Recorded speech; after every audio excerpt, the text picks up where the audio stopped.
Assalomu alaykum qadrdonlar. Xudo xolisa mana yilda ham boshlab oldik. Alloh nasibsa bugundan sizlarga oshi noldan oxirigacha bo'lgan etapini hammasini o'rgatishga harakat qilamiz.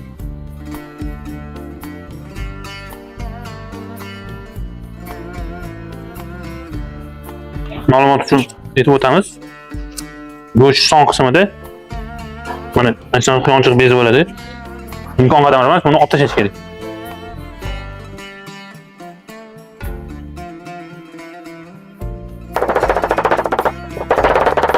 Videomizni vaqti ko'payib ketmasligi uchun zagadovka qilib oldik, tayyorlab oldik narsalarimizni. Guruchimizni ham iliqdan issiqroq suvga boshlanishdan oldin evib oldik. Bismillahirrohmanirrohim.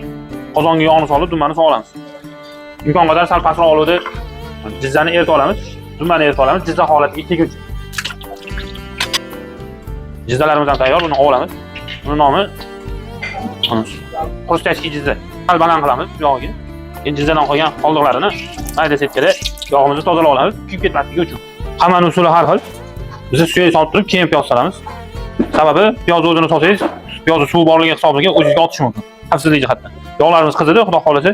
Yog'iga bunaqa qattiq ham qizdira olmaylik, xudo xolisa shu holatda solsanglar, chiroyli ta'xir bo'lmasdan chiqadi. Ma'lumot o'rnida aytib o'tamiz. Go'shtlarimiz halol, sifatli, o'zimizni mahalliy qo'ylardan tayyorlanadi. Shuning uchun ham qimmatroq. Kilosi 300 ming so'mdan. Biz xuddi shu holatga kelgandan keyin go'sht sovuramiz. Sababi oshimizning rangi novot chiqadi, qop-qora. Hozirgi kunda qora oshni ko'proq xohlamayapti. Novot rang bo'lsin deydi.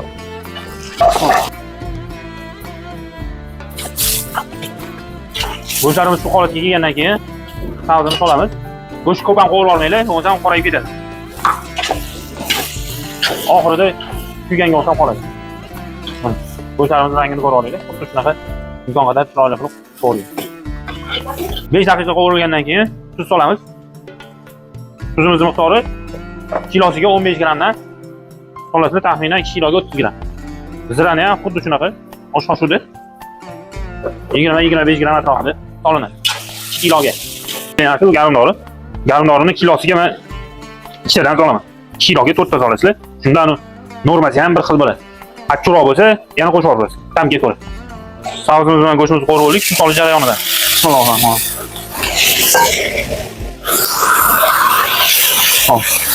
2 kiloga 1 litr suv solamiz. Toq guruch solinga qadar qaynab turadi, o'rta olovda. Qadrdonlar, mana guruch solish jarayoniga ham yetib keldik. Xudo xolisa, guruchni suviga e'tibor bo'linglar, yaxshilab ko'p tashlagan bo'lishingiz kerak. Imkon qadar suv qolmasin. Solishdan oldin bitta tuzini ko'rasizlar, suvini ko'rasizlar. Suv bo'lsa, guruchni bemalol sovurisizlar. Ozgina tuzi past ekan, xudo xolisa ta'bga ko'ra ozgina tuz solib, hop, suvlari normal. Yo'q, bismillah guruchlarni solamiz.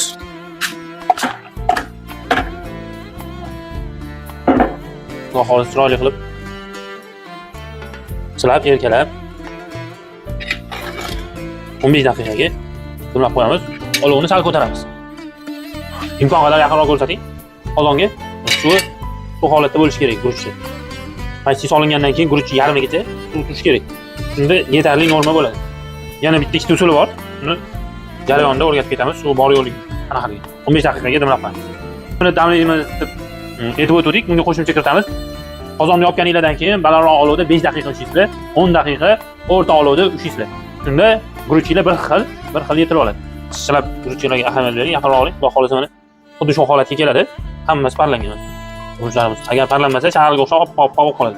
Bismillahirrohmanirrohim. Bir chekkadan aylantirish boshlaymiz. Ag'darilgan jarayonda kapkirga e'tiborli bo'linglar. Kaptiruvchi guruch tagidagi guruchlarni bundoq tortib, ustiga olib chiqadi. Guruchimiz eski hosil, shuni ham inobatga olish kerak. Guruchdan ko'proq yog'ga aralashtirib, yog'ga to'miltirib, ag'darsanglar yaltirab chiqadi. Eng muhimi ishonch. O'zingizga bo'lgan ishonchni qachon so'ndirmanglar. Cho'chimanglar, qo'rqmanglar. Imkon qadar bilgan usulda guruchni damlaylik. E'tibor bergan bo'lsangiz, o'sha boshida 1 litr suvdan keyin bitta qaynab chiqib o'rta olovda qaynatib qo'ydik. Suv solmadik. Ana endi eng muhim jarayoni. Kamkir xuddi shunaqa yerga tiqib turib, qaynashini eshitasizlar. Shunday qaynagandan keyin bitta tortsanglar, kapkirga ko'rsat. Kapkirda mana suv qolmagan, agar suv qolganda ko'pirib nima deydi, ko'pirib tushadi. Taxminan bunga 200 gram suv solamiz.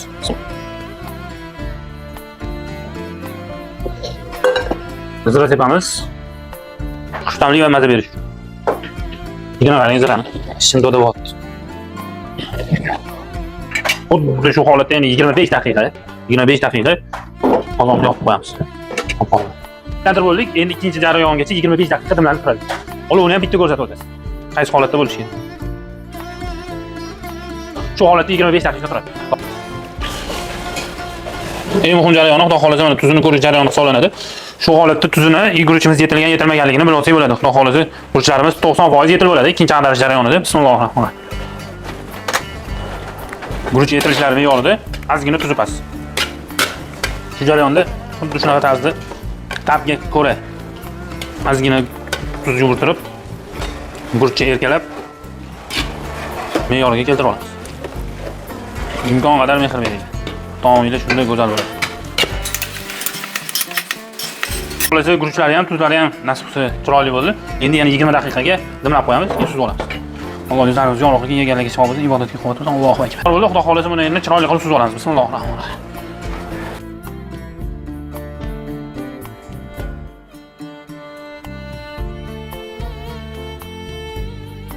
Guruchlarimizni yaxshilab aralashtirib oldik. Olovni sal baland qilsak, yog'lari chiqib oladi, ya'ni yig'ilib oladi. Shunda bemalol yog'larini olib tashlab, laganlarga chiroyli qilib suzsak bo'ladi. Oshlarimiz sovuq kunda qaynoq turish uchun laganlarimizni yaxshilab isitib olamiz. Mana shunaqa yog'larni olib turib suzsak, xudo xolasa yog'li bo'lib ketmaydi. Yeganlarga ham manzur bo'ladi. Bismillahirrohmanirrohim. Super achchiqlarimiz suzilish jarayoni.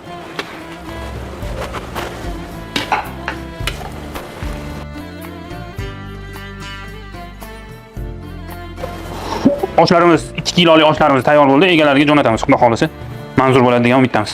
Video darsliklarimizni ham tugatib oldik. Xudo xolasa videomiz yoqqan bo'lsa, manzur bo'lsa, like, kommentariya, podpiska tashlab qo'yishni unutmanglar. Bilmaydigan yoki endi o'rganmoqchi odam bo'lgan odamlarga jo'natib qo'yinglar. Manfaatli bo'ladi. Xudo xolasa yoqadi degan umiddamiz.